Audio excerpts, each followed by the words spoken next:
పోరంకి నుంచి కూడా ఒక వ్యక్తి వెళ్ళారు అవును. విజయవాడ నుండి. అంటే ఇది ఏదైతుందో అంటే ఈ మొత్తాన్ని మనం గమనించినప్పుడు ఎవరైనా ఇప్పుడు యూట్యూబ్ లోపట ఇప్పుడు ప్రభుత్వం ఏం చెప్తుంది? ప్రభుత్వం ఏం చెప్తారు? మేము చట్టపరంగా మేము చర్యలు తీసుకుంటున్నాం. రూల్ ఆఫ్ లా అంటుండ్రు. రూల్ ఆఫ్ లా అంటే రూల్ ఆఫ్ లా పోలీసులు చేసేది రూల్ ఆఫ్ లానే. వాళ్ళకు అంటే ఎందుకంటే ప్రభుత్వం వాళ్ళని పంపుతుంది కాబట్టి వాళ్ళు పాటించేది రూల్ ఆఫ్ లా అనే ప్రకారంగా వాళ్ళు వెళ్తారు. అన్ని రూల్ ఆఫ్ లా ప్రకారం చేస్తుండ్రా లేదా అని వేరు. బూటక ఎన్కౌంటర్లు చేస్తున్నారు కదా, ప్రజలు చంపుతుండ్రు కదా, రూల్ ఆఫ్ లా ఏమీ లేదు.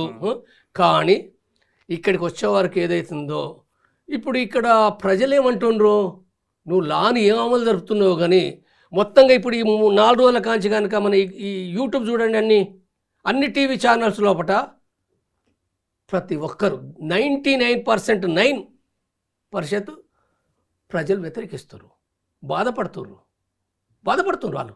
ఎన్కౌంటర్ ఏంటిది? ఇది ఏ రకంగా చేస్తున్నారు? ఇది బూటక ఎన్కౌంటర్ అంటుండ్రు. వాళ్ళ భాష లోపల ఎందుకు బూటక ఎన్కౌంటర్ అంటుండ్రంటే అంటే ఒకటి ఇది సరైనది కాదు అని అర్థంలో బూటక ఎన్కౌంటర్ అంటుండ్రు. వాస్తవంగా అదే కదా. ఇప్పుడు నువ్వు యుద్ధ విధానం ద్వారా నువ్వు చేసే నీ దగ్గర యుద్ధం అంటే ఒక గవర్నమెంట్, నీ గవర్నమెంట్ కాబట్టి నీకు అన్నీ ఉంటాయి, వ్యవస్థలు ఉంటాయి. ఇజ్రాయెల్ నుంచి వెపన్స్ తెచ్చుకుంటున్నావు, టెక్నాలజీ తెచ్చుకుంటున్నావు, చాలా ఉన్నతమైన టెక్నాలజీస్ తోటి నువ్వు యుద్ధం చేస్తున్నావు. అంటే చంపుతావు, ఎంతమంది చంపుతావు? చంపితే కమ్యూనిజం అట్లా పోతుందా? పోదు కదా. కమ్యూనిజం పోదు, మావోయిస్ట్ పార్టీ కూడా పోదు.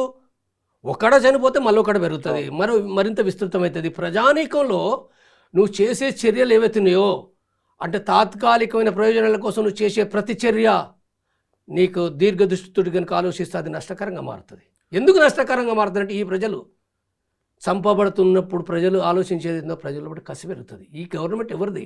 ఈ రాజ్యం ఎవరిది? ఈ రాజ్యం ఏదైతుందో అంటే శాంతియుతంగా ఎందుకు పరిష్కరించలేదు? అంటే బాబాలు, దొంగలు, దోపిడీ చేసే వాళ్ళని జైలు నుంచి రిలీజ్ చేస్తుంది, కానీ ఇందులో కూడా ప్రశ్నించే వాళ్ళని తీసుకుపోయి జైల్లో పెడుతుంది. ఈ సమస్యను ఎందుకు న్యాయంగా పరిష్కరిస్తుంది? ఇప్పుడు నార్త్ ఈస్ట్లో కూడా మరి చర్చలు చేసింది కదా గవర్నమెంట్. నార్త్ ఈస్ట్లో కూడా చర్చలు చేసినప్పుడు మావోయిస్టు పార్టీతో నువ్వు ఎందుకు చర్చలు చేయవు? చర్చలు అంటావు, లొంగిపోమ్మంటావు, చంపుతావు. ఇదేం పద్ధతి? ఇది ఫైనల్గా చెప్పండి, ఈ సమస్యకు పరిష్కారం ఇప్పుడు ఎలా జరుగుతుంది? దీనికి ఒకటే నేను చెప్పేది ఏంటంటే ఇప్పుడు సమాజం లోపల అంటే వివిధ ఛానల్ సందర్భంగా ఇది సరైనది కాదని బాధపడుతుండ్రు, ఈ యుద్ధం కరెక్ట్ కాదు అనేది బాధపడుతుండ్రు. కానీ అంటే సమాజం నుంచి ఇప్పుడు 2005 లోపల ఒక పౌర సమాజం మేధావులు అనేక మంది కూడా తీవ్రంగా చర్చించారు. ఈ యుద్ధం కరెక్ట్ కాదు, ఇది పీస్ టాక్స్ చేయాలి. పీస్ టాక్స్ చేయాలనుకున్నప్పుడు ఆనాడు కాంగ్రెస్ గవర్నమెంట్ రాజశేఖర రెడ్డి తనకు కూడా ఒక అవసరం ఉంది కాబట్టి తను పీస్ టాక్స్ చేస్తానన్నాడు. పీస్ టాక్స్ చేసిర్రు. అయితే ఆ పీస్ టాక్స్ ఏవైతున్నాయో అవి ఒక రకంగా నాటకీయంగా ముగిసిపోయినాయి. పార్టీకి నష్టం జరిగింది కదా. పార్టీకి నష్టం జరిగింది. అంటే ఈ గవర్నమెంట్ ఏదైతే నిజాయితీగా వాస్తవంగా దాని మూలంగా ఆ చర్చల మూలంగా మావోయిస్టు పార్టీ ఏదో బలపడ్డది అనేది ఏమీ లేదు. జస్ట్ కరీంనగర్లో, వరంగల్లో అక్కడిక్కడ కొన్ని మీటింగ్లు పెట్టుకున్నారు. సాధారణ మీటింగ్లు పెట్టుకుంటారు కదా. మీటింగ్లు పెట్టుకుంటారు, ఏం మునిగిపోయింది నీకు? ఇప్పుడు నువ్వే చెప్తున్నది అంటే మీరు బయటకు రండి, బయటకు వచ్చి మాట్లాడుకోవచ్చు కదా, మీకు డెమోక్రటిక్ రైట్ ఉంది కదా అని అన్నప్పుడు వాళ్ళు ఏంటి ఒక మీటింగ్ పెట్టుకున్నంత మాత్రం ఏమొస్తుంది? నువ్వు చెప్పొచ్చు కదా. ఒకవేళ వాళ్ళు చెప్పే రాజకీయ విధానం తప్పైతే నువ్వు తప్పని చెప్పు. నువ్వు అంటే ఇప్పుడు ఛత్తీస్గఢ్లో జరగబోయే చర్చలు కూడా గతంలో జరిగిన చర్చలు మాదిరిగా అవుతాయి అనుకోవచ్చా?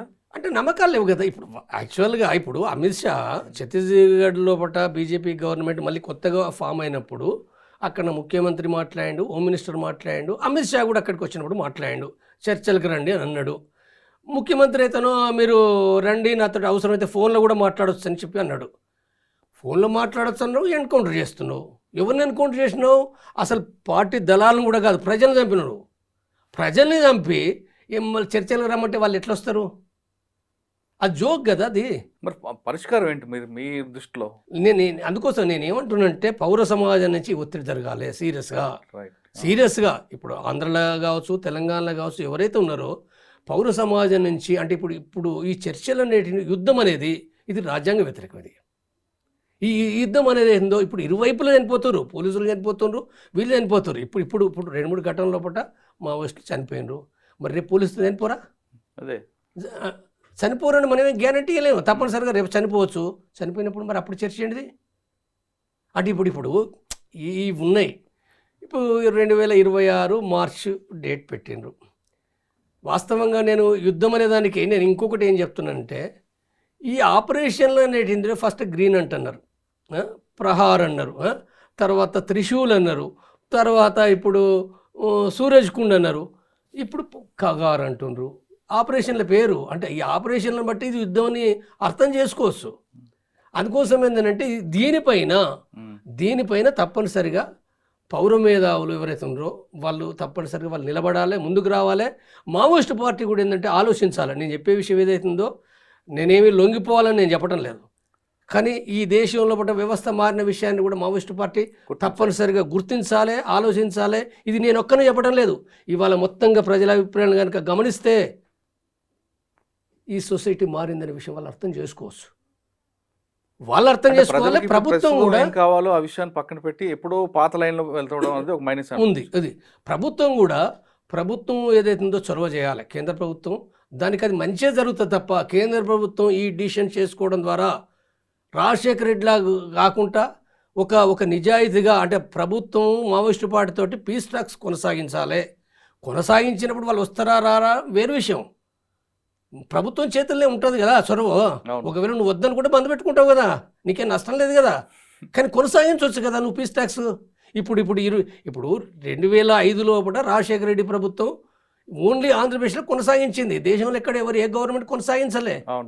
మరి ఇప్పుడు నీకు మోడీ గవర్నమెంట్కి ఇది ఖ్యాతి వస్తుంది కదా.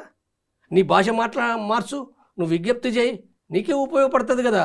నువ్వు సరైన పద్ధతిలో పట్టి ఉంటే పొలిటికల్గా ఎందుకు అనుసరించవు. కాబట్టి ఇది ఏదైతుందో పౌర మేధావులకు నేను విజ్ఞప్తి చేస్తున్నా. పౌర మేధావులు తప్పనిసరిగా ఈ యుద్ధాన్ని ఆపాలనుకున్నప్పుడు వాళ్ళు తీవ్రంగా కృషి చేయాలి. ఈ క్రమంలో మావోయిస్టు పార్టీ ఆలోచిస్తుంది. ప్రభుత్వం పైన ఎక్కువ మనం ఒత్తిడి చేయాల్సిన అవసరం ఉంది. ఓకే.